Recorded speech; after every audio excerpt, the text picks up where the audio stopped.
Capítulo 2. ¿Es Cristo Dios? A Cristo se le llama Dios en muchos lugares de la Biblia. Declara el salmista: el Dios de dioses, el eterno Jehová, habla y convoca a la tierra, desde el nacimiento del sol hasta donde se pone, desde Sión, dechado de hermosura, resplandece Dios. Vendrá nuestro Dios y no callará. Fuego consumirá delante de él, y una poderosa tempestad lo rodeará. Convocará a los altos cielos y la tierra, para juzgar a su pueblo. Juntadme a mis fieles, los que hicieron conmigo pacto con sacrificio. Y los cielos anunciarán su justicia, porque Dios mismo es el juez. Se puede constatar que este pasaje hace referencia a Cristo. 1. Por el hecho ya considerado de que todo el juicio se le encomendó al Hijo. Y 2. Por el hecho de que es en la segunda venida de Cristo, cuando manda a sus ángeles para que recojan a sus escogidos de los cuatro vientos. Vendrá nuestro Dios y no callará. No lo hará. Al contrario, cuando el Señor mismo descienda del cielo, será con aclamación, con voz de arcángel y con trompeta de Dios. Esta aclamación será la voz del Hijo de Dios, que será oída por todos aquellos que están en el sepulcro, haciéndoles salir de él juntamente con los justos vivos. Serán llevados a encontrar al Señor en el aire, para estar siempre con él. Y eso constituirá nuestra reunión con él. Fuego consumirá delante de él, y una poderosa tempestad lo rodeará. Porque cuando el Señor Jesús se manifieste desde el cielo con sus ángeles poderosos, lo hará en llama de fuego, para dar la retribución a los que no conocieron a Dios, ni obedecen al Evangelio de nuestro Señor Jesucristo. Por eso sabemos que el Salmo 50, 1 hasta 6, es una descripción vívida de la segunda venida de Cristo, para la salvación de su pueblo. Cuando Él venga, será como Dios poderoso. Comparar con Habacuc 3. Uno de los títulos legítimos de Cristo es Dios poderoso. Mucho antes del primer advenimiento de Cristo, el profeta Isaías habló estas palabras para confortar a Israel. Porque un niño nos es nacido, hijo nos es dado, y el gobierno estará sobre su hombro. Será llamado maravilloso, consejero, Dios poderoso, Padre eterno, príncipe de paz. Estas no son simplemente palabras de Isaías, sino del Espíritu de Dios. Dios, en alusión directa al Hijo, lo llama por el mismo título. En el Salmo 45, 2.6 leemos estas palabras: Tu trono, oh Dios, es eterno y para siempre. Cetro de justicia. Es el cetro de tu reino. El lector casual pudiera tomar esto como la simple alabanza del salmista. Pero en el Nuevo Testamento encontramos que es mucho más que eso. Vemos que es Dios el Padre quien habla, y que se está refiriendo al Hijo. Y lo llama Dios. Ese nombre no le fue dado a Cristo como consecuencia de algún gran logro, sino que es suyo por derecho de herencia. Hablando del poder y la grandeza de Cristo, el escritor de Hebreos dice que es hecho tanto mejor que los ángeles, porque el nombre que heredó es más sublime que el de ellos. Un hijo toma legítimamente el nombre del Padre, y Cristo, como el unigénito Hijo de Dios, tiene legítimamente el mismo nombre. Un hijo también es en mayor o menor grado una reproducción del Padre. Hasta cierto punto tiene los rasgos y características personales de su Padre. No perfectamente, porque no hay reproducción perfecta entre los humanos, pero no hay imperfección en Dios, ni en ninguna de sus obras, de forma que Cristo es la imagen expresa de la persona del Padre, como Hijo del Dios, que tiene existencia propia, tiene por naturaleza todos los atributos de la deidad. Es cierto que hay muchos hijos de Dios, pero Cristo es el unigénito Hijo de Dios, y por lo tanto, es el Hijo de Dios en un sentido en el que ningún otro lo ha sido, ni lo pudiera ser nunca. Los ángeles son hijos de Dios, como lo fue Adán por creación.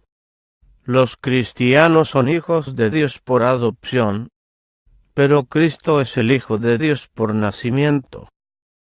El escritor de la epístola a los Hebreos muestra, además, que la posición del Hijo de Dios no es una a la que Cristo ha sido elevado, sino que la posee por derecho.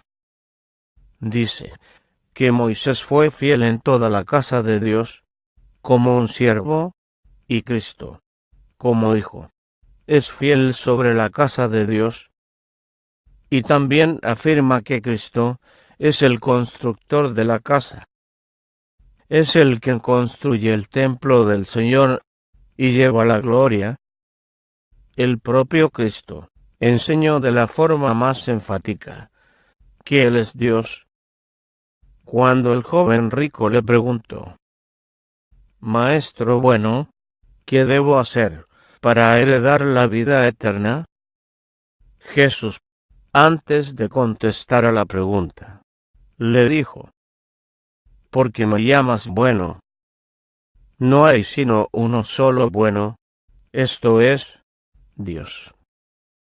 ¿Qué quiso decir Jesús con estas palabras? Quiso desmentir el epíteto que el joven rico le dedicó. Pretendió insinuar que él no era realmente bueno. Fue un mero despliegue de modestia. De ninguna manera, porque Cristo era absolutamente bueno. A los judíos, quienes constantemente lo observaban, para descubrir algún punto en donde poder acusarlo, les dijo audazmente: ¿quién de vosotros me halla culpable de pecado? En toda la nación judía no se encontraba un solo hombre que lo hubiera visto hacer algo o pronunciar una palabra que tuviera siquiera la apariencia de maldad, y aquellos que estaban determinados a condenarlo sólo pudieron hacerlo empleando testigos falsos contra él. Pedro afirma que no cometió pecado, ni fue hallado engaño en su boca. Pablo declara que no conoció pecado. El salmista dice: Él es mi roca, y en él no hay injusticia. Y Juan dice: vosotros sabéis que Cristo apareció para quitar nuestros pecados, y en él no hay pecado. Cristo no puede negarse a sí mismo. Por lo tanto, no pudo decir que no era bueno. Es y era absolutamente bueno. La perfección de la bondad. Y siendo que no hay ninguno bueno, sino Dios, dado que Cristo es bueno, se deduce que Cristo es Dios, y eso es precisamente lo que se propuso mostrar al joven rico. Eso fue también lo que enseñó a sus discípulos. Cuando Felipe le dijo a Jesús: muéstranos el Padre, y nos basta, Jesús le dijo: tanto tiempo hace que estoy con vosotros, y no me has conocido, Felipe, el que me ha visto a mí, ha visto al Padre. ¿Cómo dices, muéstranos al Padre? Esto tiene la misma contundencia que la declaración: yo y el Padre somos uno. Tan completamente era Cristo Dios, incluso estando todavía aquí entre los hombres, que cuando le pidieron que mostrara al Padre, le bastó con decir: miradme a mí. Y eso trae a la mente aquella frase con la que el Padre introduce al unigénito: adórenle todos los ángeles de Dios. Cristo era digno de homenaje.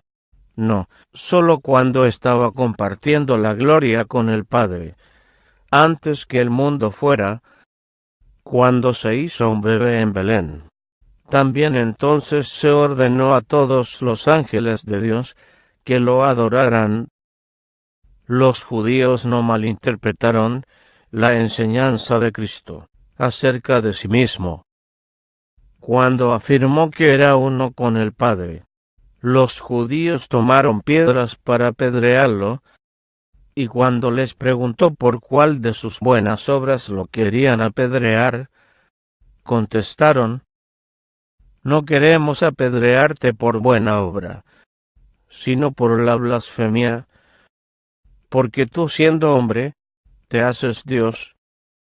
Si él hubiera sido lo que ellos consideraban un simple hombre, sus palabras hubieran sido en verdad blasfemia. Pero era Dios. El objetivo de Cristo al venir a la tierra fue el de revelar a Dios a los hombres, para que pudiesen venir a él.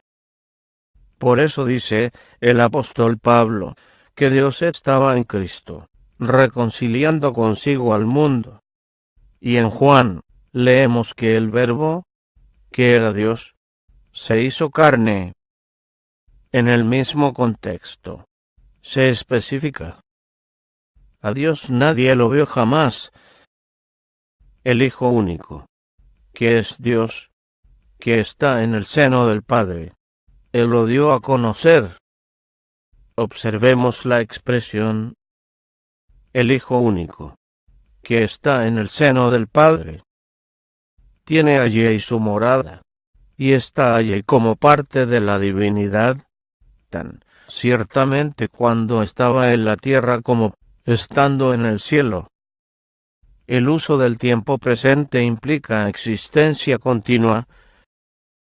Presenta la misma idea que encierra la declaración de Jesús a los judíos antes que Abraham existiera: yo soy. Y eso demuestra una vez más su identidad con aquel que se le apareció a Moisés en la zarza ardiendo, quien declaró su nombre en los términos: yo soy el que soy.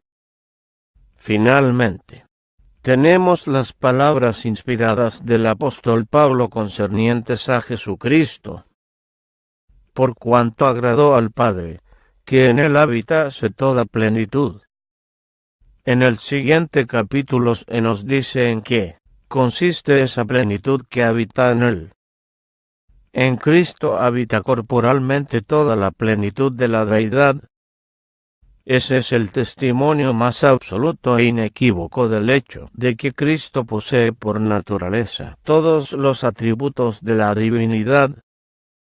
La divinidad de Cristo vendrá a ser un hecho prominente a medida que procedamos a considerar a